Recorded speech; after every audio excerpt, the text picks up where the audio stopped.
All right, and we're back. I spent a bit of time this morning working out my storage problems on my phone. It's a 256, I think, gig phone, and it was just full of stuff. So I've kind of cleared 10 or so gigs. So hopefully the video doesn't get interrupted this time. So I'll just continue where I left off, like yesterday, and I'll do another kombucha. Seems to be going down well recently. Seems to be my favorite drink in recent times. So. All right, I'm going to try and skip the ones that are already done. Paul Hines says, any lifting goals for the spring, summer? I think spring and summer are the best seasons for training, especially the stuff that I did earlier in the year, pushing the MRAP set. So I think that's going to be my best time to perform well. So I kind of said, and I planned earlier, that I want to get back to high rep training again when it warms up. So I'm kind of hoping to have another crack at the 180s for 20. Maybe I will dedicate a few months there, December, January, for that. But you know, when I go to that mode, it means that everything else gets on hold, because you know, one set of that every 2 or 3 days is plenty of work, man. It's soul sapping. So quietly, I'm hoping that I'm gonna get back to that type of stuff again for the spring and the summer. Anand Fullness says, if you had to pick one rep range for squats, what would it be? You know, over the years, man, I've gone back and forth about rep ranges, what's good for strength, what's not good for strength. Man, I think a set of 10 is where it's at. I honestly think that, sure, the triples, the 4s and the 5s, they're all very, very good, but I feel like at a set of 10, you can really get a good workout. And this is coming from a guy that doesn't really feel quads. So I need a few reps in that set to actually feel like I'm training my legs. Because if I keep it 5 and below, I just don't feel the quads, man. I don't feel anything. It just ends up being a really, really hip, hingy type of squat. And that pisses me off, man. Like, when I started squatting, I never thought it was going to be like this. I thought I was going to fairly quickly work out the technique and I'll be in my quads. But nah, man, like as soon as the weight gets heavy, I get into my glutes, adductors, hamstrings, that kind of thing, and it seems to be like a lower back glute dominant squat. And so I think a set of 10 plus is where I start to feel really good when I'm squatting. Then we have Alex Vissen says, have you ever tried low bar squats? I've messed around with low bar squats. In fact, yesterday I put on a couple of plates and I was messing around with it. It wasn't anything crazy. I was just kind of looking for a low bar position, just messing around at the end of the session. It wasn't really anything training it was just me messing around. It feels horrible to me. It feels very, very bad to encourage the lean. So when you put the bar lower on your back, you're almost kind of encouraging the leaning forward. And that's a funky feeling for me, because my whole life I've been trying to fight staying upright. XYZZYX says, hey, how do you take care of your knees when doing these day-to-day squats? Man, the whole knee trouble thing that people have, I'm pretty much confident when I say this that I think it's related to depth. Now, obviously my anecdote might not apply to everyone else's experience out there, but I really, really think that if you have knee trouble, if you started squatting ATG, I think 99% of your knee trouble goes away over time. I really think the reason why I've stayed so healthy in my knees is because of the full knee bend, the full ATG squat. It does something to it. It trains the knee in its full range, and it doesn't leave any tendon or ligament, doesn't let it hang out to dry during the motion. Because if you think about it, if this is the knee and we're bending it, if you stop at 90 degrees, there is no insulation around the knee anyway. So you are reversing the concentric to eccentric, and there is no structures around it to help it. But when you fully bend, then the calf and the hamstring touch each other. It's almost like a little pillowing, it's like a landing spot. So it takes away some of the pressure in that most critical point, the most pressure point in the range, which is that moment where you're reversing the downward motion to the upward motion. So I think if you can cushion that and cushion it in such a way where, there's other structures, allowing that knee to not take that full pressure, it just makes it, in my mind, the best way to go about it. So I feel like if you're doing a quarter squat or a half squat or a powerlifting squat, your knees are just there alone. And all of that pressure is in the tendons and the ligaments. I might be wrong in that, but I feel like that's been the number one contributing factor to my knee health over the course of the squat every day.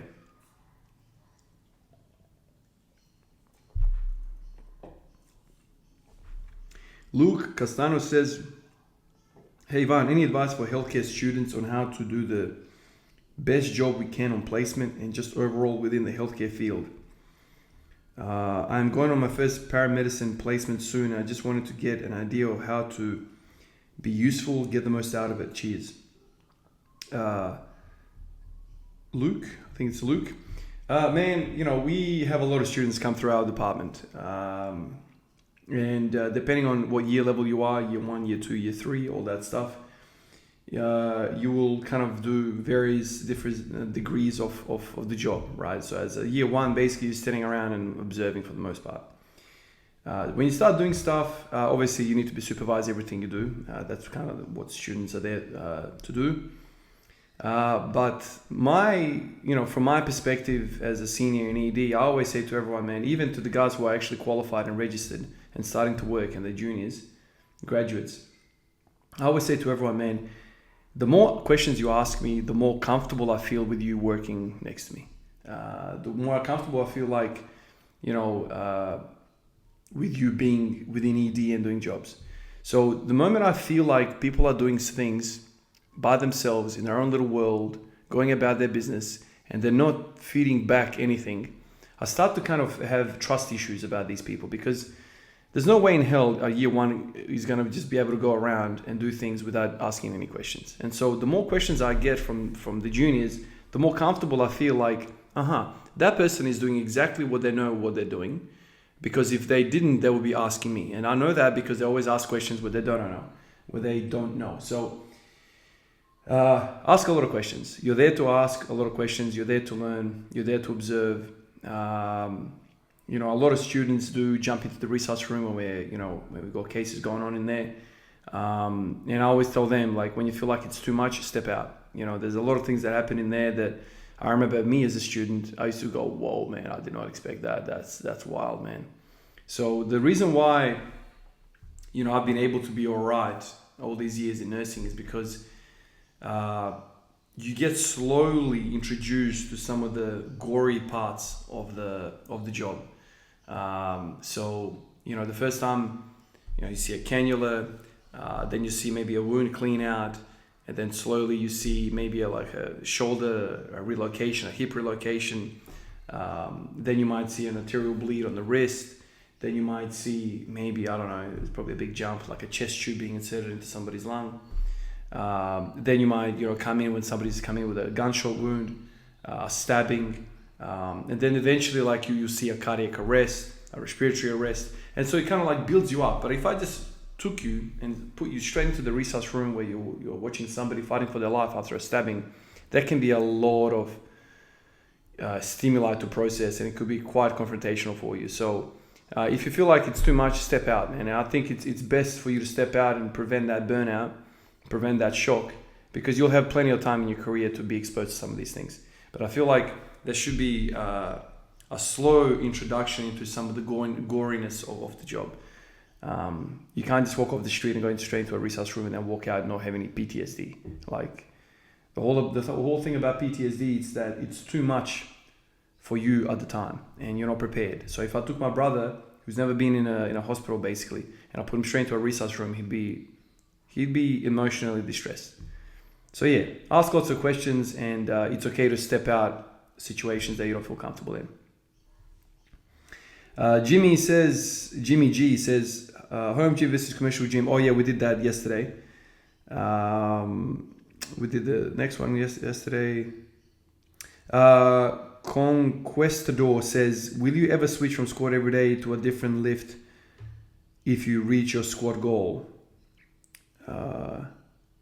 Will you ever switch from squat every day to a different lift? I don't know if you mean different lift and do it every day, like squat every day, or just a different program in general. As in switching from a squat to a different lift, say, to do it every single day. Maybe. I have thought about that in the past. I've dreamt about maybe doing the deadlift every day, because that's such a more natural thing for me to do. The squat is kind of the most difficult for my structure. It's just funny how I fall in love with something that doesn't come naturally to me. I have thought about it. I feel like the squat is probably the most doable every single day, because it starts with that eccentric. The deadlift is a concentric first, and that is fry central for your nervous system, man. It is very, very heavy to deal with. So I would need to auto-regulate. None of this like daily maxing that's possible in squats. You can't do that with deadlifts, man. You will absolutely fry yourself within the week. That is very, very difficult to do. I'm sure there's guys out there doing it, but they've done it in such a way where they have like percentages, fixed percentages. So let's say Monday, Tuesday, Wednesday, 50, 60, 70%. And then maybe during the week they hit like, I don't know, 95% at some point. So it's very heavy or auto-regulated. Bench press, I'm not really that excited about it, to be honest with you. I wouldn't be able to do that every day. I don't think that would make me feel athletic. It would make me feel like, I'm training the way I want to train. And as for other training programs, absolutely. I think one day I'll probably end this. I'm not really excited about many other training programs, to be honest with you. This squat every day or training every day thing has got me excited the most I've ever been excited about training. And so you remove that, probably, I don't know, the channel doesn't have that same love. It doesn't have the same motivation, doesn't have that same eagerness to train like I have now.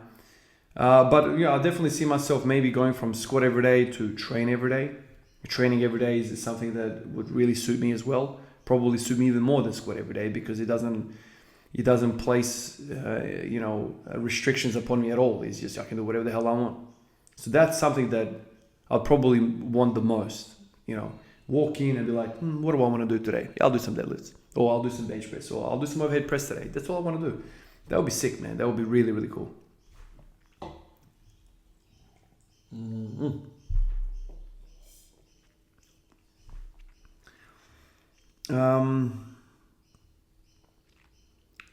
Ilya says, hi Van, maybe it's too late for the questions, but I also work night shifts and I was wondering what routine works best for you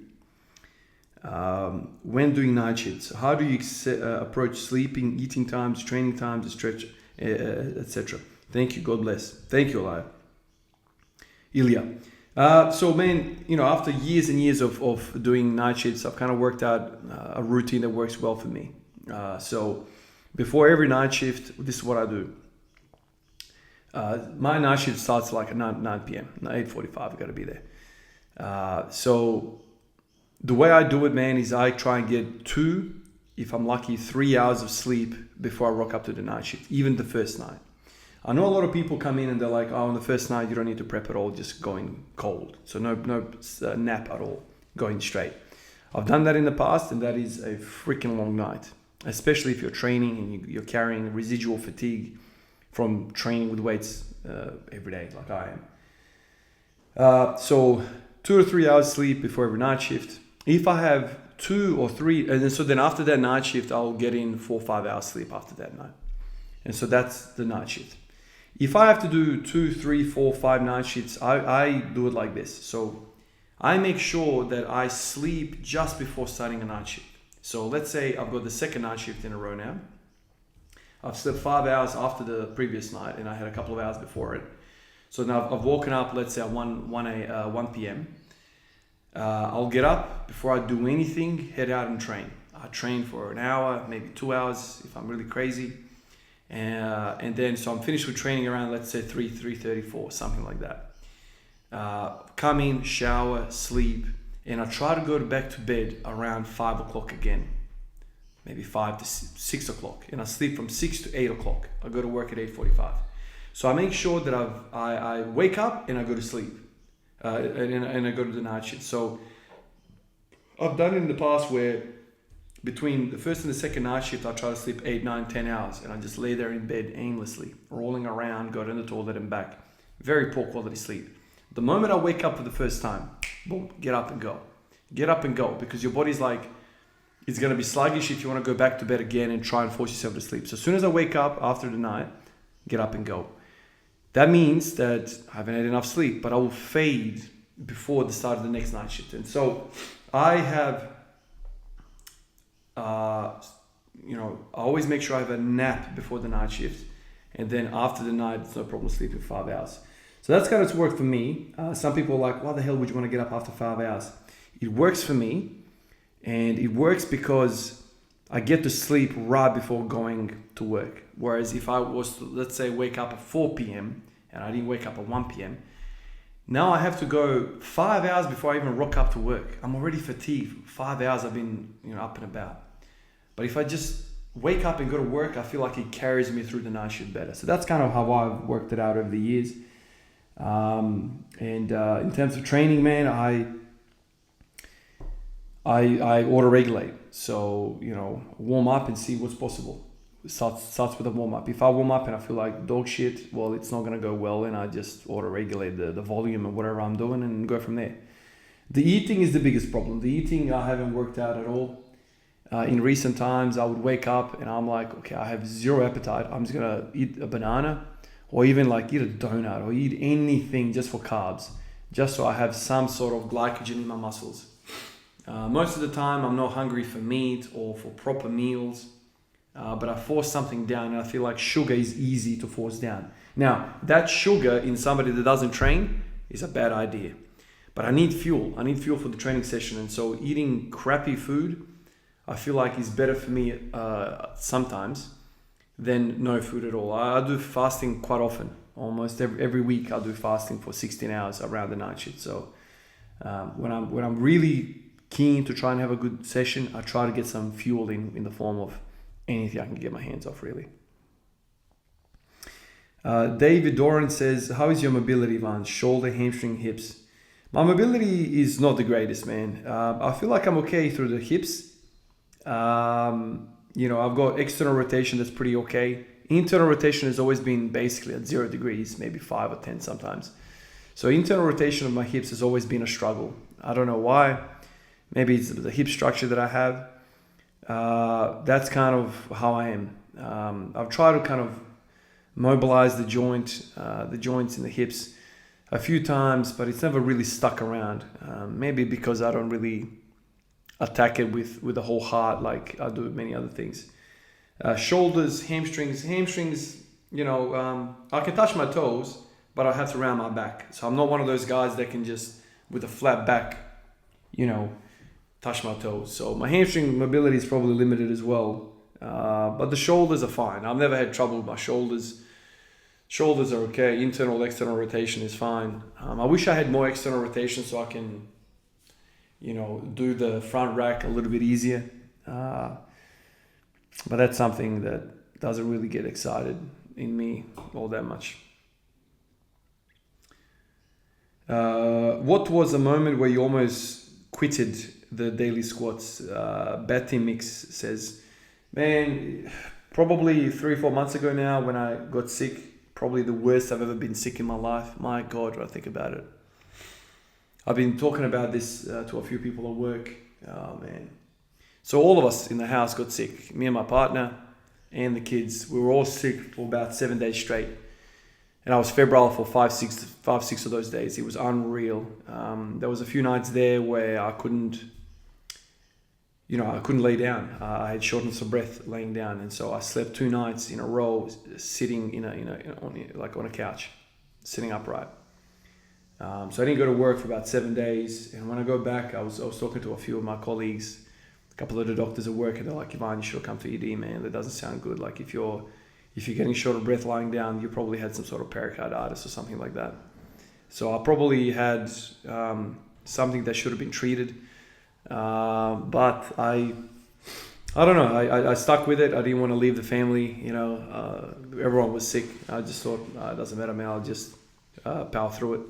But that was probably the closest I ever got to quitting. It was the start of the winter, and I thought, what is the point of squatting every day during winter, man? Like, I just continuously get sick.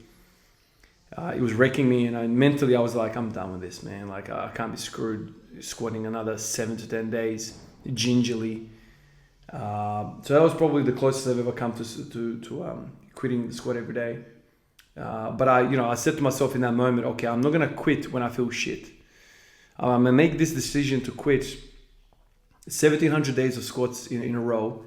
I'm gonna make this decision when I'm feeling well and I'm able to make a formal decision when I'm feeling well. When you're clouded by your body telling you how shit you feel, you're probably gonna regret those decisions.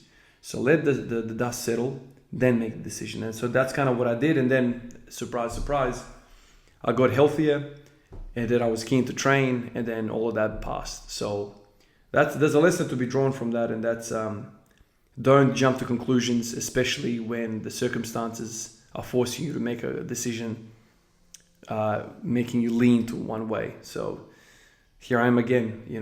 I think it's been 3 months now, and I've continued on even after that period. Luke Seed says, how has your weight had to progress with your strength? Man, when I started to squat every day, I think I weighed 92, 93 kilos, around there, some 5 years ago now. And now, I dropped a lot of weight during that sickness. I dropped down to 96. I'm back now to 101, 102 on a daily.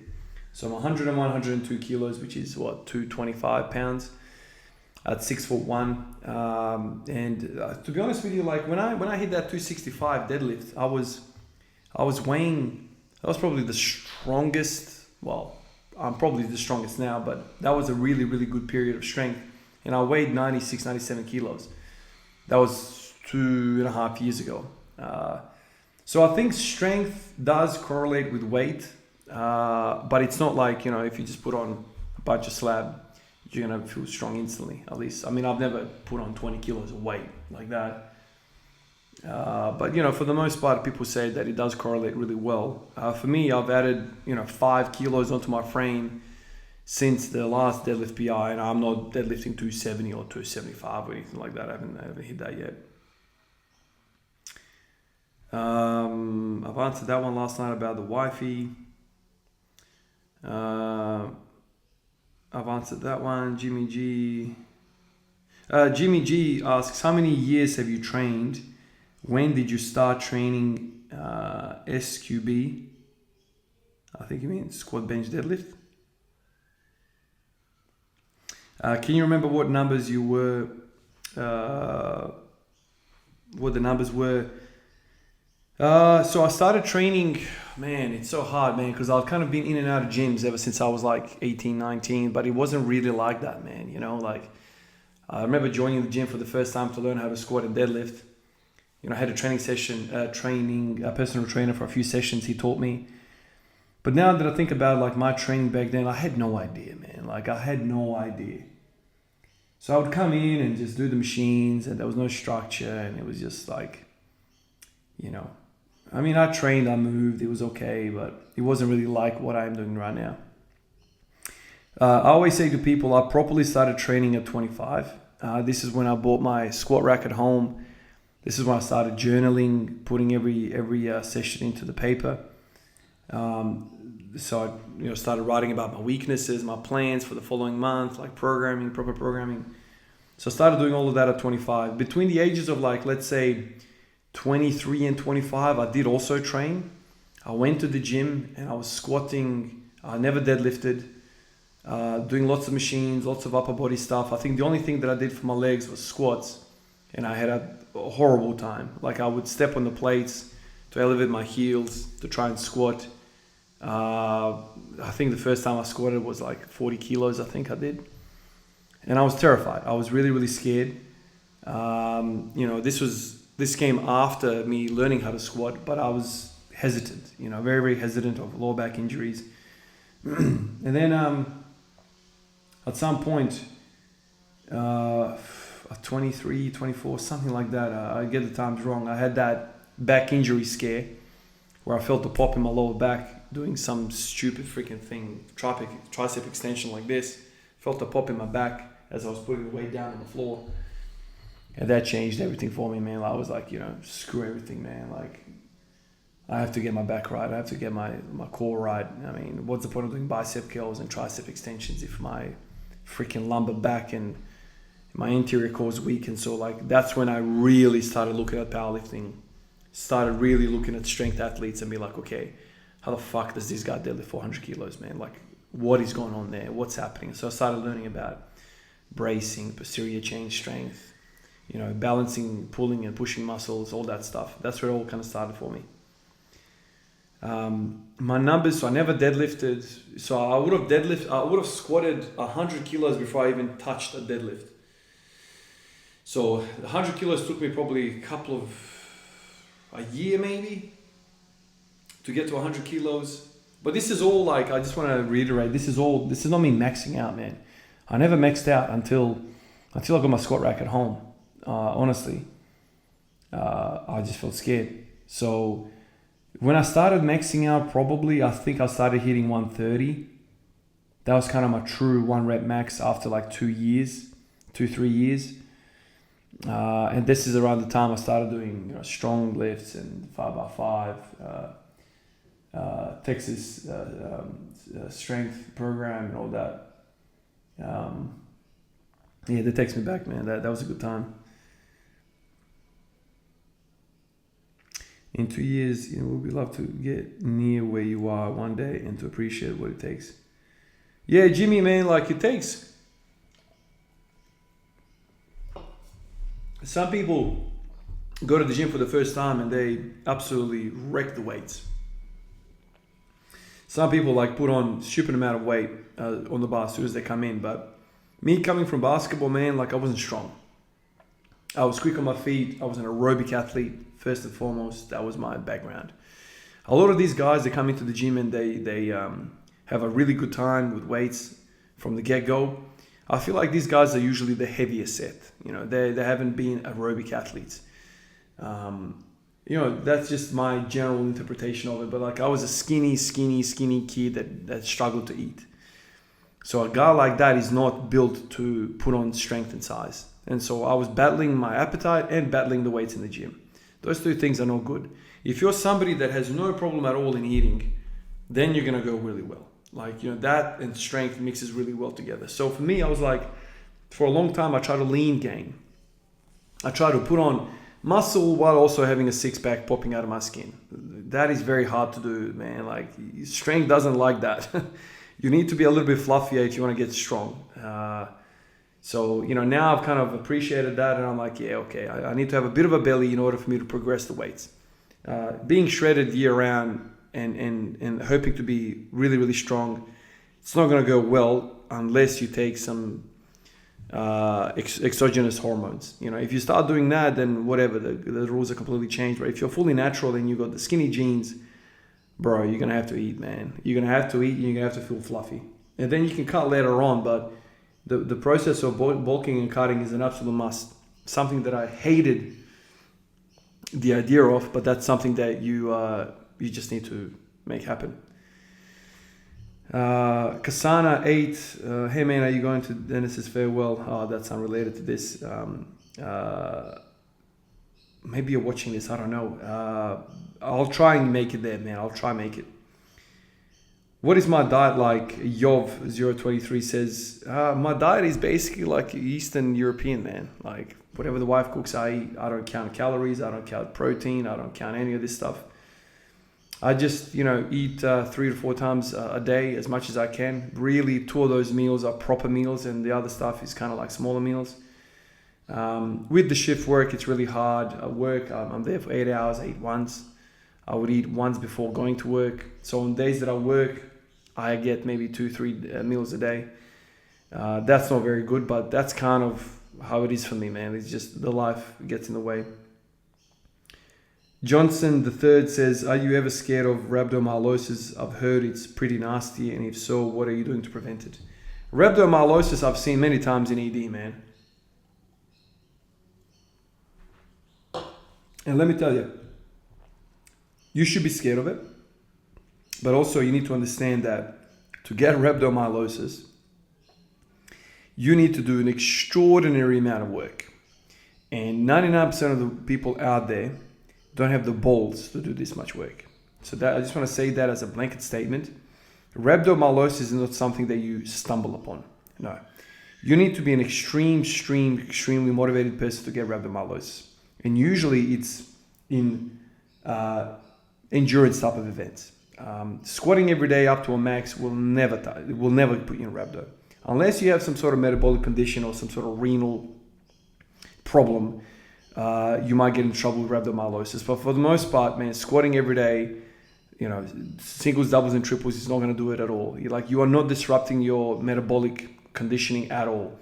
So in order for you to go to rhabdomyolysis, you need to push yourself to such an extent that your body starts to basically break down muscle for energy.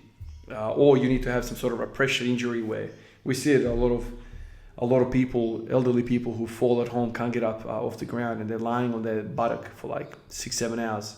And so that tissue that you're lying on top of, that pressure that you're constantly sitting on, starts to basically die because it's not getting a lot of perfusion. And so that protein starts to break down, goes to your kidneys, and your kidneys get really hammered because it's processing really large molecules.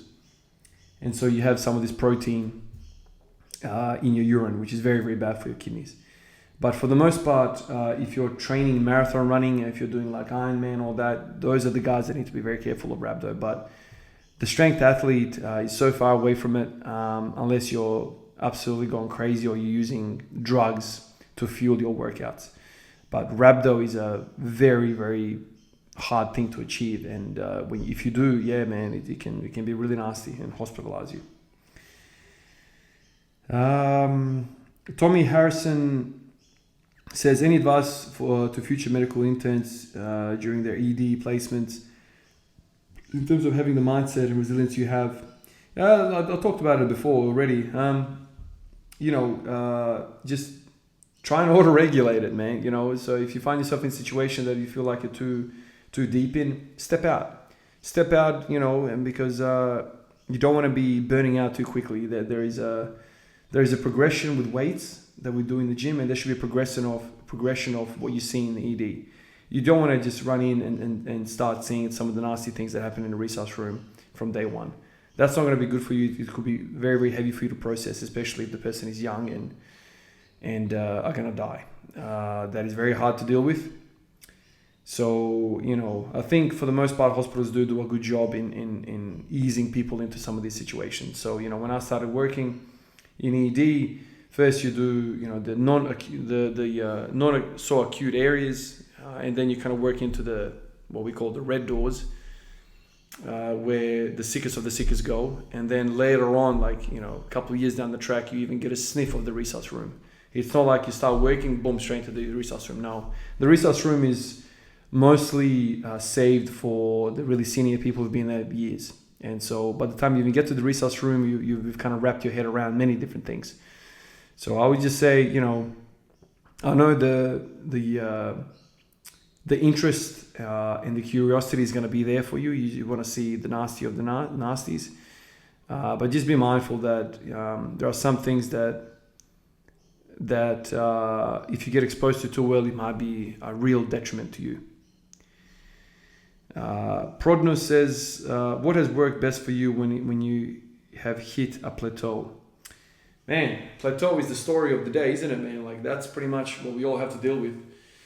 Whether people like to admit it or not, some people will hide behind programming and say, no, I haven't plateaued.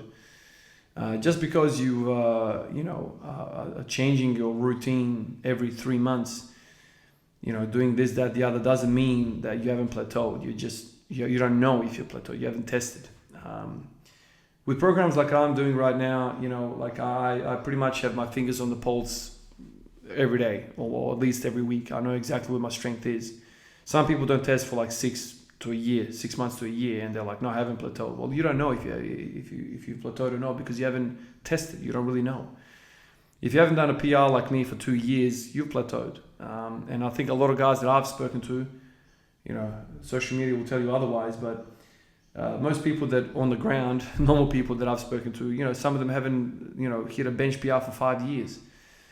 So that's a plateau, whether you like it or not, that's a plateau. And so, for me, I look at this and it's a challenge, and it really draws me in. It really makes me want to work it out. What works is just change it up. Look for weaknesses, look for movements that are similar to that movement, and see where you're weak at. If you can bench 120 kilos and you can hardly hit 60 kilos on the overhead press, you should probably work on the overhead press. There's something there which is really weak on you, and you need to really smash through that. With the deadlifts, if you suck off the pins in a rack pull, do that. If you suck off a deficit, do that. If you suck squatting really wide, do that. If you suck benching really wide, do that. If you suck narrow, do that. So it's like, do a whole bunch of movements, experiment, see where you're shit at, and then go, okay, I need to do this. And then spend 6 to 8 weeks doing that and try and get really good at it.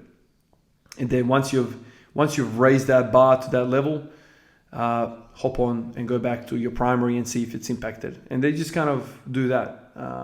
Variation is something that I think is very, very important.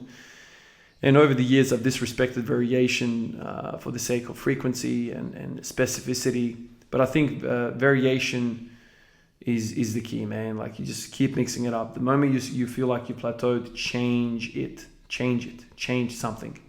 And then just rinse and repeat.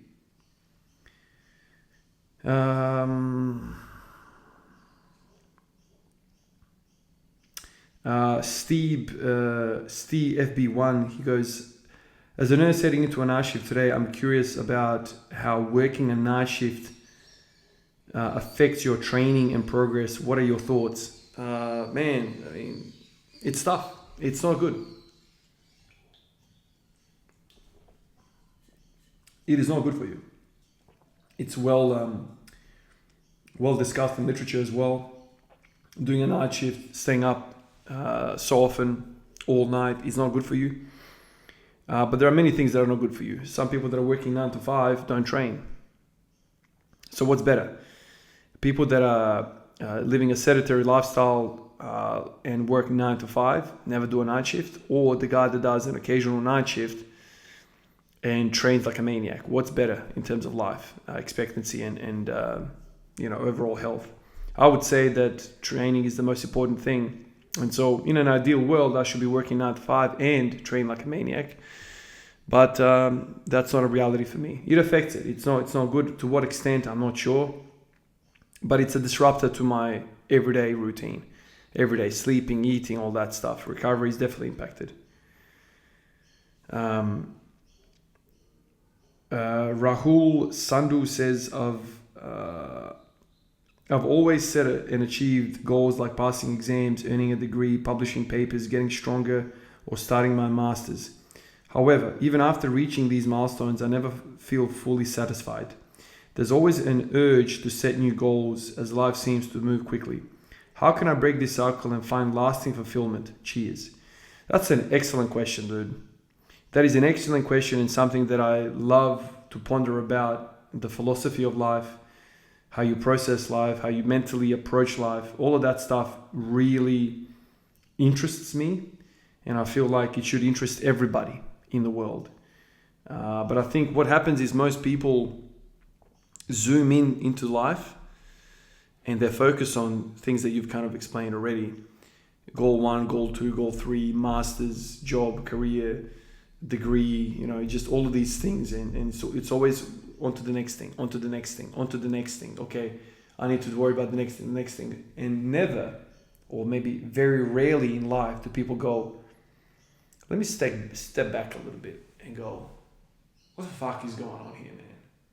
What the fuck am I doing here? What is the point of life? What is the point of this existence? What is the point of me eating food? What is the point of me going to work? What is the point of me earning money, salary, country? What is happening to this country? What's happening to this other country? Why is the word war? What's happening? Is somebody controlling everything? Like really, really, really large, broad questions, because that thought process, I find, is what really makes you focused and makes you balance out everything. So every task thereafter that you start to busy yourself with, you have now a perspective of why you're doing this thing. You're not disillusioned about the path forward. You know where the path is headed because you've stepped back and you've picked your head up. You're like, fucking, we're heading over there. But if you've always got your head down and you're just looking at the couple of steps in front of you, you don't know what the hell is going on. So for me, I always like to know, what am I doing in life in general? The battery's at 20%. What is happening in life in general? Where am I headed? This is why I'm doing the degree and the masters. This is what I'm doing. And I feel like when you start to do that, then you start to feel some more connection to your life purpose. And when you're headed. Like for me, I know very, very much what this is in me, with the soul, like what's happening within me and what I want out of this life. And so like every decision that I make, I'm never too far away from those thoughts. Okay, this is what makes me tick. I don't care if my colleague at work is in a better position, or he's applying to even a better position and he's going to be my boss in a few years. I'll look at that and I'm like, yeah, nah, that's not me. Like that is not me. I'm not going to do that just to compete with my colleagues. I know what this is, and everyone has a different internal struggle, internal drive, internal love, happiness. You need to cater to this. You can't fake this. And so I always go back to this. What the fuck do I want to do? I don't care what my mom and dad or what somebody else wants to do. What do I want out of this life? What do I want? And so I always ask myself that. And I think my career right now is exactly where it needs to be. Because anything after that, I feel like it's not going to be... The video cut out again because the memory is full. So I've done a bit more deleting on the side. So I've kind of lost my way with the question at hand. But I think the major takeaway is zoom out and see what's going on in life and try to make sense of where you're headed and what you want. Sorry, man, my train of thought got really interrupted there. I'll go to the next one. Matthew Palmer Jones says, I think it's pretty obvious that there is not guaranteeing a correlation between hypertrophy and strength. That is to say that you could have someone who lifts significantly lighter weights than you could develop massive legs as a result of the rep ranges and emphasis of their training, kind of like how you have Olympic lifters who can do a front squat with 500 pounds, but their legs look significantly smaller than those of bodybuilders. How much of a correlation between hypertrophy and strength have you experienced during your journey? So for the most part, I've spent very, very little amount of time working on hypertrophy. This is why a lot of people say to me, Ivan, you look like you don't even lift. For the most part, I've trained for the other side of that spectrum, which is strength. Now, strength to me is not just, we're talking hypertrophy and strength, but strength is much more than just muscle tissue. In my mind, strength involves the nervous system, which is a huge component of it, and then also the connective tissue, the ligaments and the tendons. Those two things are some of the biggest antagonists when it comes to strength as an expression. So when you load up a bunch of weight and your spine is really unstable and your ligaments about to pop off your bone and your tendons are about to tear as well, there is a feedback mechanism that goes to your brain and says, okay, down-regulate some of the muscular activity output so we don't risk tearing and dying, because of a spine injury. And so, a lot of strength is about some of those other things which are not very visible, like how good is your central nervous system, how good are your ligaments and your tendons. And these things are trained with heavy weight, very, very high on that percentage basis. So when you get to like 85, 90, 95%, that's when you start to train some of those things that I'm talking about here. Hypertrophy, we're just talking about muscle here, muscle. Of course, more muscles, the better. But it's a balancing act because, if you have an hour of training time and you spend 45 minutes in hypertrophy, then only 15 minutes is being spent on the other components of strength, which is like ligaments and tendons and, like I said, the nervous system. And so, you You might have somebody that's absolutely stacked with muscle, but they have weak joints. Weak joints. You know, I don't know how many times I've met guys, MMA guys, fighters, boxers, Muay Thai. You shake their hand, man. Some of these dudes, grapplers, you know, he's got such strong freaking wrists. Like, he grabs me here, I feel like he's gonna rip my freaking wrist, because he's trained that positioning. Like, his joints are strong. I remember there's a guy I used to work with. He had those heavy clubs, and he'd stick out the club and like do this sort of crap, but it's like super, super heavy weight. And when I grabbed it, I feel like my joints were gonna snap. So a lot of strength is that. There is definitely a correlation between muscle mass and strength, definitely. But the reason why there's a mismatch and it's not one-to-one is because of these other factors. We need to look after the other factors. And this is why I feel like when guys spend too long of a time away from doing heavy shit, even though they've put on some size, they don't see that transfer immediately because some of those other tissues are not quite ready. Now, a lot of people say, oh, it's fine, just do a 4-week peaking block and you're there. Dude, ligaments and tendons are very slow to remodel. Very, very slow to remodel. So even though you have muscle that you've trained over the space of, let's say, 9 months, you've just done hypertrophy, that 4-week block is not going to make that tendon and ligament strong to handle maximum weight that your muscles could potentially handle. There's other systems that are not ready yet. And so as we know, ligaments and tendons are very avascular tissues, meaning that they don't have a lot of capillary networks feeding it. And so tissues that are in that state, in a state where we can't readily send nutrients to it because it's not a vascular thing as much as a muscle is, you know, we have trouble remodeling that. Muscles are very quick to repair. Tendons and ligaments are slow as shit, man. You know, when I broke my foot, when I rolled my ankle, my left ankle, I snapped a whole bunch of ligaments. No bones injured. Took so much longer for me to repair those ligaments than when I fractured a bone in my foot.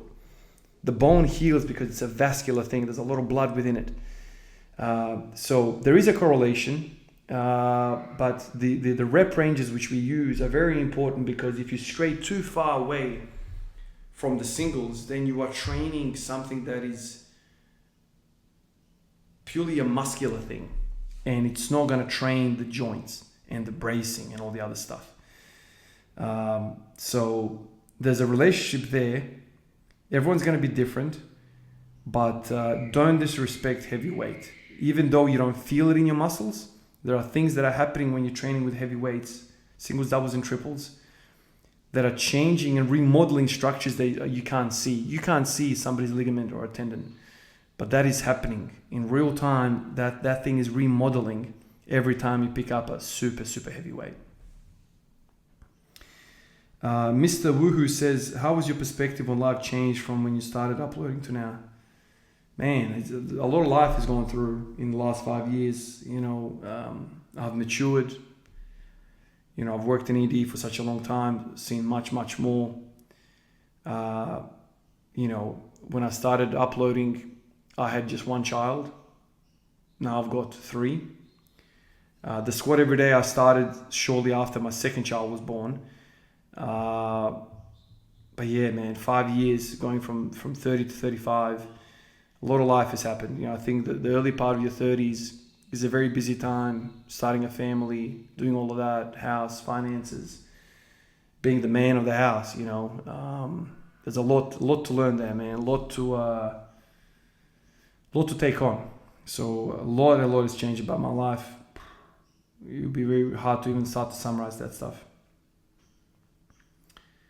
Losnos says, were you always disciplined and consistent with making progress towards your goals, or was it something you had to learn? Any advice for somebody struggling with self-discipline? Yeah, I answered a similar question yesterday about this. Self-discipline. You know, the discipline thing for me is it's a funny one, because do you need discipline to eat food every day? No. I need to eat. Do you need discipline to drink water every day? Nah. gotta do that shit as well. What about taking a shit? Do you need discipline to do that? No, of course not. It's automatic. Why? Because you need to do it. There you go. That's your answer right there. Do you need to do what you're talking about here? I want to squat 200 kilos. But do you need to squat 200 kilos? I don't. Well, you're not going to. If you say to yourself, I need to squat 200 kilos, all of a sudden your whole mindset changes and you fit that shit in. You fit your training into life. You fit that into your life. I need to freaking do this. It's a matter of hunger. It's a matter of hunger, man. Some people are like, yeah, I would love to squat 300 kilos, man. But where on the list of life does it rank? Okay, so you got wife, family, up close. Yep, work is very important. You feed the wife and the kids with that. Whereabouts are you going to put the 200 kilo squat? After a bunch of friends and maybe you're hanging out at the pub and going out on weekends. Oh, good luck to you, dude. You can't do shit that's impressive. You can't achieve those things just willy-nilly, walking into it. The things that are really impressive in life are going to have to take a large force of your life force. A large amount of force. You can't win the Nobel Peace Prize just because one day you woke up, you're like, I got some good ideas. Nah, dude. You're going to have to commit a large part of your life for that. And so to me, it's a measure of how hungry do you want this. We can talk about discipline and motivation every day. Nah. If you're talking about discipline and motivation, you don't want that thing strong enough. You don't want it, you're not hungry for it, which is fine. I'm not hungry for playing golf. I'm not hungry for climbing that tree right now. Don't give a shit about it. I'd love to climb top of that tree and be a boss in the tree, but I'm not really fucking about that. So everyone in life has something that would love to do. You just have to discover it. Just because you see somebody drifting a freaking S15 around a bend on a track and you're like, fuck, that's sick. That is amazing. I'd love to be able to do that, but I don't really want that. I'm not hungry for that. So as soon as you start asking questions of discipline and all this sort of stuff, then you don't really want whatever we're talking about. And it's gonna be a hard slog. You're not gonna stick with it. You don't really want a six pack. You don't really want a 200 kilo bench press or a squat or whatever. So you can dabble in it and do shit, but you're not really made for the extreme echelons of achieving a goal like that. A 200 kilo squat, a bench press is like going to the Olympics. Are you gonna go to the Olympics for basketball? No. Do you really want to go to the Olympics for bench press? Like 200 kilo bench press is Olympic level shit. Do you think you can just walk into the Olympics? You can't. And so rather than talk about discipline and motivation, I just say to you, how bad do you want it? If you don't want it bad, I can't force you to do shit. You're not going to be able to do it. So I think internalize that question and say, how bad? So there it is, the phone cut out again, which means the memories shock us again. So I'll end it here. That's a 40-minute video.